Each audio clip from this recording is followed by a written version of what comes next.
자, 우리 성화에 대해서 계속 말씀을 드리고 있습니다. 오늘 아버지의 말씀으로라고 하는 제목으로 말씀을 드립니다. 이 말씀이 우리에게 참 복된 말씀 되었으면 좋겠습니다. 이 말씀을 우리 마음에 새기십시오. 이 말씀을 통해서 우리가 하나님의 말씀의 능력을 정말 경험하셨으면 좋겠습니다. 성화는 하나님의 뜻이에요. 그래서 하나님께서 이렇게 말씀하셨잖아요. 내가 거룩하니 너희도 거룩하라라고 말씀하셨습니다. 거룩이 성화의 거룩하는 것, 그러니까 성화가 하나님의 뜻이죠. 이 성화는 방향성을 의미합니다. 악한 것에서 분리하고 하나님께 향하는 것입니다. 하나님을 닮아가는 것입니다. 그분께 드리는 것입니다. 하나님께 드리는 삶이 복된 삶인 줄 믿으시기를 원합니다. 예수님은 자기 자신을 하나님께 드리셨어요. 그래서 그리스도께서 자신을 버리사 향기로운 제물과 희생 제물로 하나님께 드리셨느니라라고 말씀하고 있습니다. 바울은 거룩한 방향성과 거룩한 목표가 있다고 말씀합니다. 우리가 목표가 없는 삶은 얼마나 허무할까요? 얼마나 방황할까요? 그래서 거룩한 방향과 목표가 있는 성화의 삶이야말로 정말 복된 삶입니다. 그래서 바울은 이렇게 얘기합니다. 표대를 향하여 달려가노라. 목표가 있고 방향이 있다는 것입니다. 에베소서 4장 13절에 보면 온전한 사람을 이루어 그리스도의 장성한 분량이 충만한 데까지 이르리라고 말씀합니다. 목표가 뭡니까? 우리의 목표는 그리스도입니다. 그리스도의 수준처럼 우리가 거룩하게 닮아가는 거예요. 하나님으로서의 그리스도가 아니라 인간으로서의 그리스도. 하나님께서 우리 인간을 창조하셨을 때 원래 의도한 그 수준, 그리스도의 장성한 분량이 우리의 목표가 되는 것입니다. 그 목표를 정해놓고 바울은 부지런히 달려갔다 말씀합니다. 우리도 그렇게 했으면 좋겠습니다. 이렇게 목표와 방향성이 있는 것, 다시 다른 말로 표현하면 분리와 헌신. 악에서는 분리되고 하나님께는 헌신하는 것, 악에서는 분리되고 하나님께는 헌신하는 것, 이것을 성화의 삶인데 어떻게 성화를 이루어갑니까? 성화는 하나님이 하시는 거예요. 하나님이 우리 안에서 이루어가는 것입니다. 그러나 우리의 책임 있는 노력도 필요한 겁니다. 우리의 노력도 필요해요. 그런데 우리는 의지가 부족하잖아요. 그래서 저만 보더라도 자주 넘어집니다. 어제 지은 죄를 오늘 또 짓고 있어요. 그리고 자주 포기를 잘합니다. 그러므로 우리가 의지가 필요합니다. 우리가 의지가 굳세지기 위해서는 무엇이 필요할까요? 믿음이 필요한 거예요. 우리가 믿을 때 우리의 의지가 굳세지는 줄 믿으시기를 원합니다. 우리가 믿음의 깊이만큼 우리의 의지도 깊어지는 거예요. 우리가 믿음이 넓은 만큼 우리의 의지도 넓어지는 것입니다. 사람이 의지가 있어야지 뭔가를 성취하잖아요. 그러니까 우리가 믿음을 통하여 의지가 굳세지는데 믿음이 어떻게 해서 우리에게 의지를 주죠? 먼저 번에 말씀드렸죠. 믿음은 긍정적인 힘을 줍니다. 믿음은 긍정의 힘을 줘요. 또 믿음은 사랑의 힘을 줍니다. 그리고 믿음은 우리의 정체성을 자극합니다. 우리는 어떤 사람이며 어떤 행동을 해야 되는지 자극한단 말이죠. 그래서 우리의 의지를 굳세게 하는 겁니다. 그런데 그런 수단이 또 있어요. 우리의 의지를 굳세게 하는 것은 믿음도 있지만 이것도 우리의 의지를 굳세게 합니다. 바로 하나님의 말씀인 것입니다. 하나님의 말씀이 우리 안에 들어오면, 진실로 들어오면 우리의 의지가 굳세지는 줄 믿으시기를 원합니다. 말씀의 능력으로 사십시오. 우리의 힘은 너무나 부족합니다. 그러나 말씀이 우리 안에 들어와서 능력이 될 때 우리의 의지가 새로워지고 우리는 무언가를 이루게 되는 거예요. 특별히 거룩한 일을 이루게 되는 것입니다. 그래서 믿음뿐만 아니라 진리의 말씀도 성화의 수단입니다. 그들을 진리로 거룩하게 하옵소서. 오늘 말씀이죠. 무엇으로요? 진리로요. 진리라고 하는 수단, 말씀이라고 하는 수단으로 우리는 거룩하게 되는 것입니다. 그래서 이런 말씀이 있어요. 모든 성경은 모든 선한 일을 행할 능력을 갖추게 하려 합니다. 성경의 말씀을 진지하게 읽으십시오. 성경의 말씀이 우리 안에 들어오면 능력이 됩니다. 선한 일을 행할 능력, 실천할 수 있는 능력이 여기서 생기는 것입니다. 근데 문제가 있어요. 문제가 있습니다. 이게 너무나 중요한 문제입니다. 그래서 오늘 이 문제에 집중하려고 합니다. 문제는 뭐냐면 하나님의 말씀이 잘 안 들리는 거예요.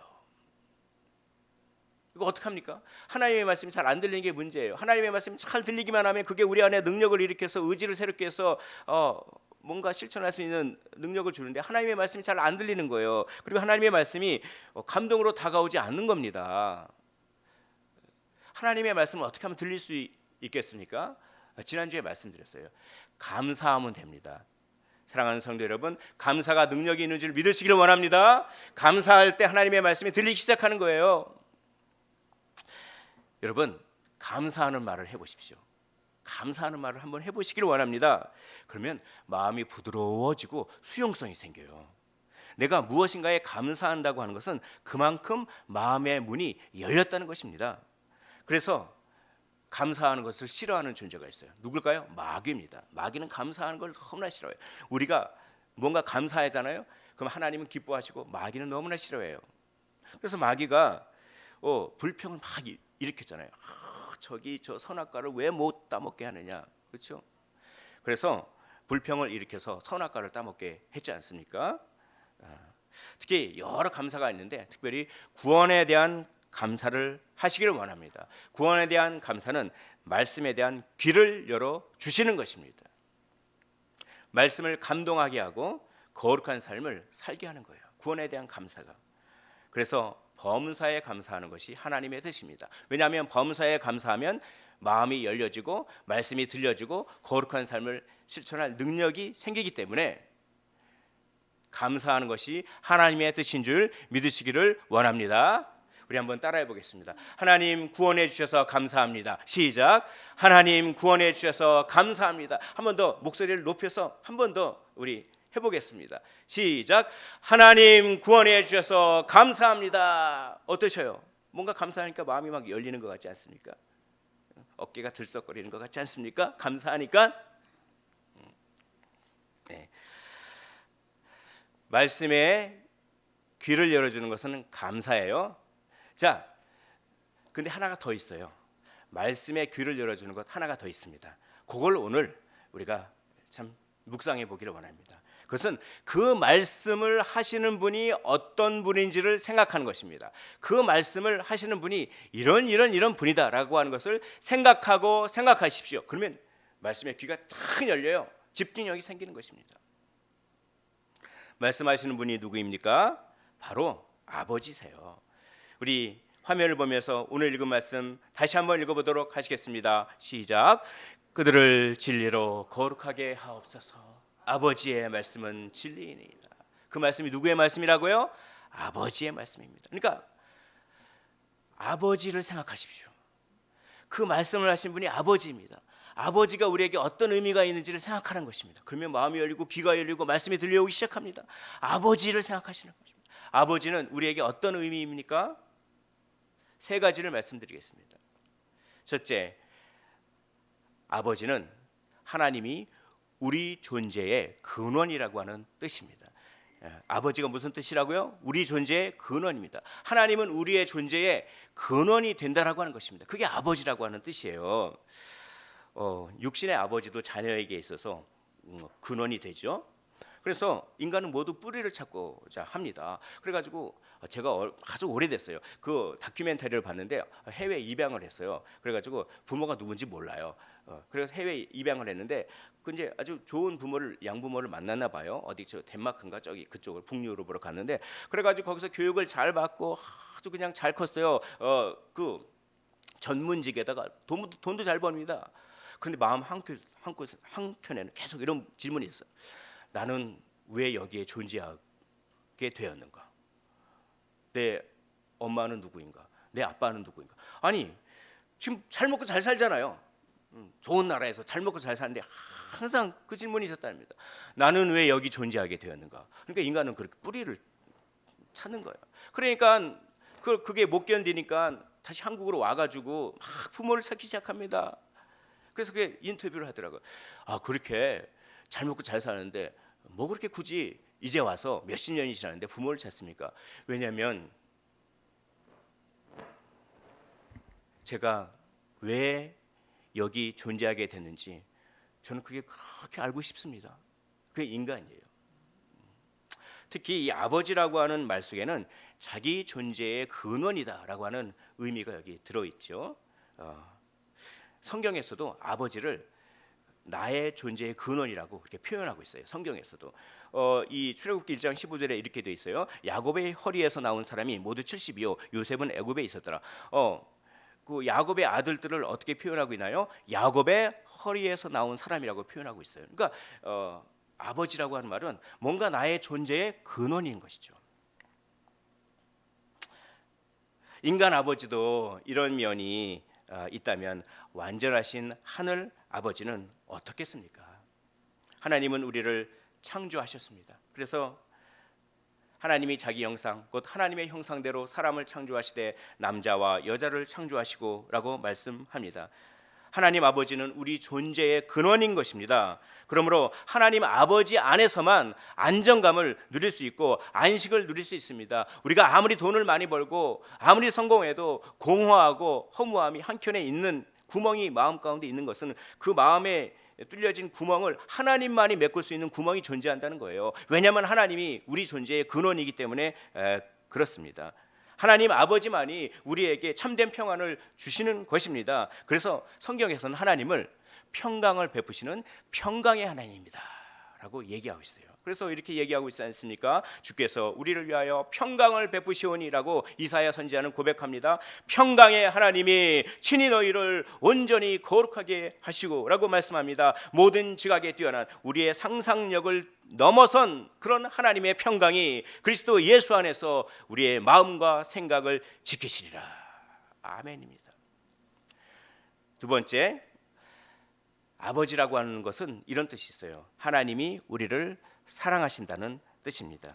아버지는 자녀를 사랑하죠. 물론 인간 아버지는 한계가 있기 때문에 그렇죠. 아버지 노릇을 잘 못하는 경우도 있습니다. 그러나 대개 아버지는 자녀를 사랑합니다. 그래서 성경은 하나님의 사랑을 설명하기 위해서 인간 아버지의 사랑을 빗대서 설명하고 있지 않습니까? 그래서 여기 말씀을 보면 너희가 악한 자라도 좋은 것으로 자식에게 줄 걸 알거든. 그러니까 누가 자녀가 떡을 달라고 하는데 돌을 달라고. 왜냐하면 이 중동의 떡은 우리가 말하는 이 빵 이거는 이렇게 돌하고 거의 비슷해요. 떡을 달라고 하는데 돌을 줄 사람이 어디 있냐? 그리고 이렇게 물고기를 달라고 하는데 뱀을 줄 사람이 어디냐? 거기서 말하는 물고기는 이렇게 뱀하고 비슷한 뱀장어 같은 거죠. 그런 거죠. 그런 게 헷갈려요, 뱀하고. 그런 차원에서 이제 말씀을 우리 주님께서 하시는데 너희가 악한 자라도 좋은 것으로 자식에게 줄 알고. 그러니까 아버지는 자녀에게 좋은 걸 준다고 하는 거예요. 고슴도치도 자기 그 자녀에게는 그 털이 부드럽다고 합니다. 고슴도치 털이 부드럽습니까? 얼마나 아프지 않습니까? 제가 찔려봤습니까? 아닙니다. 근데 그렇잖아요. 부드럽다고. 그렇게 자녀 이렇게 자녀 사랑하는 거잖아요. 제가 이렇게 그 시를 하나 읽었어요. 그래서 그 어떤 시인의 아버지라고 하는 시인인데 읽으면서 아버지 생각이 많이 나더라고요. 그래서 한번 읽어드리겠습니다. 아버지는 힘들어도 힘들다는 말을 하지 않았습니다. 아버지는 당연히 힘들지 않는 줄 알았습니다. 아버지는 아파도 아프다는 말을 하지 않았습니다. 아버지는 당연히 아프지 않는 줄 알았습니다. 아버지는 돈이 없어도 없다는 말을 하지 않았습니다. 아버지는 항상 돈이 많은 줄 알았습니다. 이제 내가 아버지 되어 보니 우람한 느티나무처럼 든든하고 크게만 보였던 아버지, 그 아버지도 힘들 때가 있다는 것을, 아플 때가 있다는 것을, 돈 없을 때도 있다는 것을 알았습니다.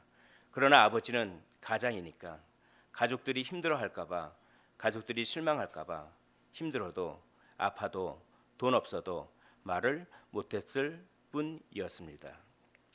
아버지의 사랑이 느껴지더라고요. 아버지의 사랑은 좀 위대한 것 같습니다. 어머니의 사랑도 위대하지만 이렇게 가장이고 가정의 울타리가 돼야 되니까 이렇게 견디는 거죠.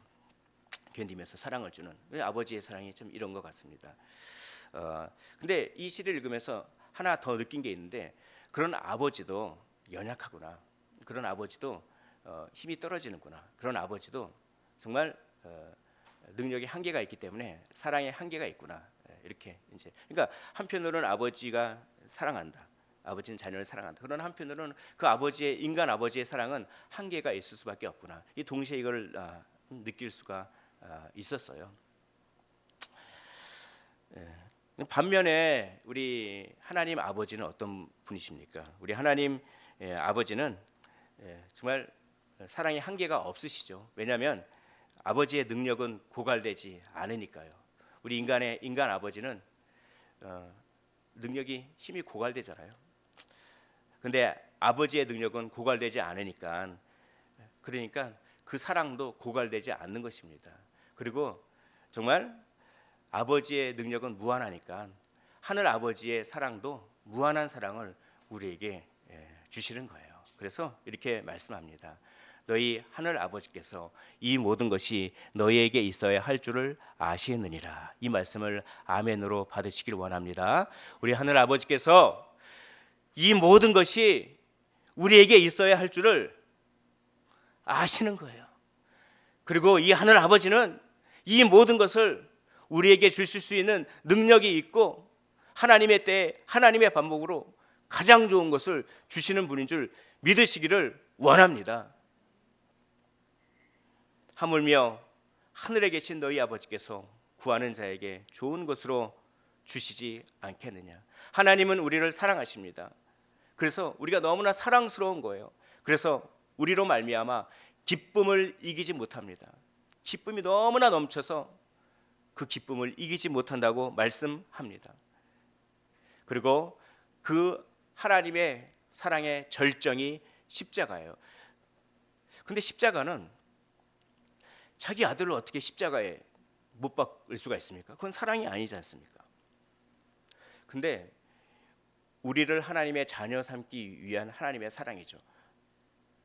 근데 그러면 예수님은 아니지 않습니까? 근데 그 십자가를 통해서 예수님을 부활시키셨어요. 그리고 십자가가 근거가 돼서 예수님을 영광스럽게 하나님을 하셨어요. 그래서 모든 이름 위에 뛰어난 이름을 주시사 하늘에 있는 것들과 땅에 있는 것들과 땅 아래에 있는 것들과 모든 무릎을 예수의 이름 앞에 꿇게 하시고 모든 입으로 예수를 주라 시인하여 하나님 아버지께 영광을 돌리게 하셨느니라. 그 근거가 무엇이죠? 죽기까지 복종하셨으니 곧 십자가에서 죽으심이라. 그러므로 이것은 예수님도 사랑하는 사랑의 방법이었어요. 깊도다 하나님의 지혜와 지식에 풍요하며 십자가는 너무나 위대합니다. 십자가는 하나님이 우리를 사랑하시고 예수님도 사랑하시고 그리고 동시에 하나님의 공의도 만족시키는 놀라운 사랑이죠. 근데 그 십자가를 짓고 이게 주님이 하신 말씀을 보십시오. 제90쯤에 예수께서 크게 소리질러 이르시되 엘리 엘리 라마 사막다니 하시니 이는 곧 나의 하나님 나의 하나님 어찌하여 나를 버리셨나이까 하는 뜻이라. 여기 아주 독특한 말이 있어요. 우리 예수님은 기도할 때 하나님이라고 하면서 기도하시지 않으셨습니다. 우리 예수님은 기도할 때 뭐라고 기도하셨죠? 아버지, 아빠 부름, 아버지라고 기도하셨어요. 아주 친밀한 관계죠. 예수님이 기도하면 하나님이 안 들어주실까요? 100% 들어주시죠. 아버지, 나의 아버지. 친밀한 관계였어요. 근데 이 자리에서는 아버지라고 하는 호칭을 안 써요. 공식적인 호칭, 나의 하나님이라고 하는 말을 씁니다. 아버지를 아버지라 부르지 못하는 거죠. 그리고 버려짐을 당하셨어요. 왜요? 우리 때문에 그렇죠. 예수님께서 아버지를 아버지라 부르지 못하고 버려짐을 당하신 덕택에 우리는 하나님을 아버지라고 부를 수 있게 되었습니다. 그래서 로마서 8장 15절 화면 보면서 읽어보도록 하겠습니다. 너희는 다시 무서워하는 종의 영을 받지 아니하고 양자의 영을 받았으므로 우리가 아빠 아버지라고 부르시느니라. 종은 상전을 무서워하고 두려워합니다. 그러나 아들은 아빠와 친밀감을 느끼죠. 물론 두려움도 있지만 우리는 종의 영을 받지 않았습니다. 우리는 양자의 영을 받았습니다. 아빠, 아버지라고 우리는 부를 수가 있게 된 것입니다. 하늘 아버지는 우리를 사랑하시되 기쁨을 이기지 못하십니다. 그래서 우리를 구원하셨고 이를 위해 독생자 예수 그리스도를 십자가에 내주셨습니다. 우리의 하늘 아버지는 먹이시고 입히십니다. 인도하시고 보호하십니다. 든든한 버팀목이 되어주십니다. 그리고 결코 힘이 떨어지지 않으십니다. 그분의 사랑은 절대 끊어지지 않습니다. 우리를 우리 주 그리스도 예수 안에 있는 하나님의 사랑에서 끊을 수 없으리라. 아빠, 아버지 사랑합니다. 경배합니다. 찬양합니다. 아멘. 세 번째, 아버지는 이런 뜻이 있어요. 하나님이 우리에게 권위자가 되신다는 뜻이 있습니다. 하나님 아버지는 우리 존재의 근원이십니다. 또 하나님 아버지는 우리를 사랑하셔서 우리를 구원하시고 인도 보호하십니다. 그러므로 그분은 우리에게 절대적인 권위가 있으신 거예요. 왜냐하면 우리는 그분으로부터 비롯되었고 그분이 우리를 지켜주기 때문입니다. 따라서 하나님이 우리의 아버지 되신다고 하는 것은 그분이 우리에게 권위가 있는 존재라고 하는 뜻이에요.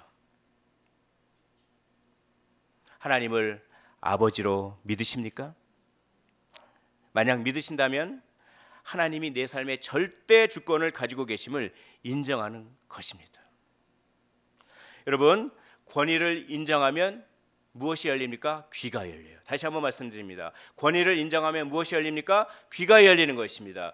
설교 초두에 제가 말씀드렸죠. 서두에 하나님의 말씀만이 내 안에 들어오면 능력이 돼서 내가 실천할 수 있는 능력과 의지가 생기는데 문제가 하나님의 말씀이 안 들린다는 거예요. 귀가 열리지 않는다는 거예요. 귀가 열리는 비결 중에 하나가 감사예요. 또 귀가 열리는 비결 중에 중요한 비결 중에 뭡니까? 권위입니다. 권위. 하나님이 우리에게 권위가 있으면 귀가 열린 겁니다. 하나님을 아버지로 경험하면, 그러니까 하나님을 아버지로 경험하십시오. 하나님을 아버지로 경험하면 귀가 열리는 겁니다. 마음이 열리는 것입니다. 그때서부터 말씀이 들어오기 시작하는 거예요. 여러분, 세상 사람들도 전문가들에게는 귀를 열어요. 그렇죠? 요즘은 전문가들의 시대죠. 이 분야의 전문가, 저 분야의 전문가들이 너무나 많아요. 그래서 이 분야에서는 이 사람의 말을 들어야 되고 저 분야에서는 저 사람의 말을 들어야 된다는 것이 대세입니다. 왜 그렇습니까? 사람들은 전문가의 권위를 인정하기 때문에 그래요. 그러니까 권위를 인정하니까 귀가 열리죠. 그 전문가의 말에. 그들이 가진 전문 지식이 그들에게 권위를 줍니다. 또 직원들은 사장의 말을 들어요. 사장의 말을 귀를 기울입니다. 아이고, 목구멍이 포도청이다. 아이고, 내가 진짜 내 마음에는 그 말이 안 드는데 이거 먹고 살려야 되니까 그냥 아유 이놈의 사장 녀석 이러면서 그래도 어떡합니까? 먹고 살아야 되잖아요. 저도 직장 생활하는데 아니 어떻게 그런 일을 나한테 시켜? 그런데 자녀들이 아른거리잖아요. 그렇잖아요. 목구멍이 포도청인데 하면서 어떡합니까? 그 말을 듣잖아요. 결국은. 그래서 월급날 딱 되면 월급 봉투 보면서 다 이런 생각하잖아요. 이거 받으려고 내가 이런 고생을 했구나 그러면서 그래도 귀를 기울일 수밖에 없습니다. 왜냐? 사장이 봉급을 주기 때문입니다. 그렇죠. 돈이 사장에게 권위를 주는 거예요. 그러니까 어떤 이유가 됐든 권위를 인식하면 귀가 열립니다. 영적인 것도 마찬가지예요. 하나님이 우리의 아버지가 되시고 그분의 권위가 우리에게 절대적인 것이 될 때 우리의 귀가 열립니다. 그분의 말씀이 들리기 시작하는 거예요. 그래서 이런 말씀이 있습니다. 이스라엘아 들으라, 우리 하나님 여호와는 오직 유일한 여호와시라. 이게 이제 들으라 이스라엘. 그러니까 히브리어는 들으라가 먼저 나와요. 쉐마 이스라엘 아도나이 엘로헤누 아도나이 에하. 들으라 이스라엘아. 그렇죠. 들으라는 것입니다. 왜 들어야 됩니까? 우리 하나님 여호와는 오직 유일한 여호와시다. 우리에게 유일한 권위자이기 때문에. 이건 거꾸로 하나님을 유일한 권위자로 인정할 때야만 하나님의 말씀을 들을 수 있다는 거예요. 이 말씀. 사랑하는 성도 여러분, 하나님이 우리의 아버지 되심을 믿으시길 원합니다. 그분의 권위가 인정되면 인정될 수 있도록 하나님의 말씀이 달콤하게 다가오는 거예요. 그리고 그럴 때 진짜 비밀이 이거였구나. 이 비밀이었구나. 이게 나의 삶을 이끌고 열정을 주는구나.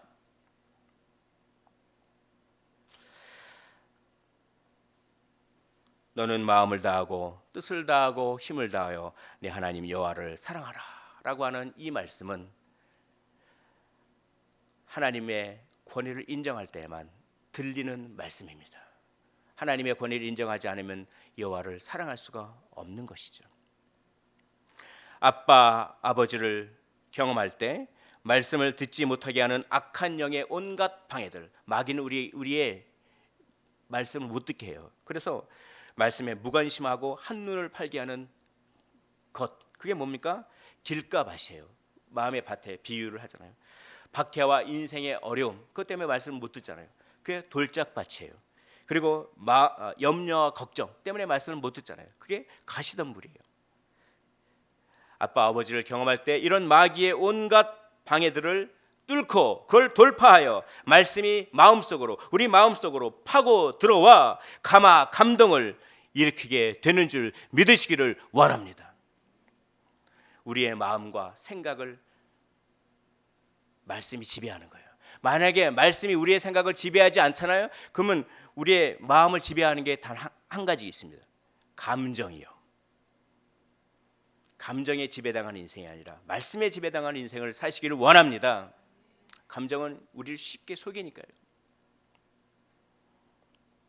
하나님의 말씀은 살아있고 활력이 있어 좌우의 날선 어떤 검보다도 예리하여 혼과 영과 및 관절과 골수를 찔러 쪼개기까지 하며 또 마음의 생각과 뜻을 판단하나니, 이런 경험을 할 수 있는 분은 하나님을 아버지로 경험하는 분만이 이런 경험을 할 수가 있는 것입니다. 그 말씀의 능력으로 성화의 삶을 살게 되는 것입니다. 사랑하는 성도 여러분, 세상을 창조하신 능력의 하나님이 우리에게 아버지가 되십니다. 우리의 존재의 근원이 되십니다. 우리를 사랑하십니다. 우리에게 권위자가 되십니다. 이 진리를 묵상하십시오. 묵상하고 또 묵상하십시오. 깊이 생각하십시오. 그래서 우리의 귀가 열리기를 원합니다. 우리의 마음속에 말씀이 울려 퍼지기를 원합니다. 에바다 열릴지어다. 교훈과 책망과 바르게 함과 의로 교육하기에 유익한 말씀의 능력으로 성화의 삶을 사시기를 원합니다. 그들을 진리로 거룩하게 하옵소서. 아버지의 말씀은 진리이나이다. 아멘.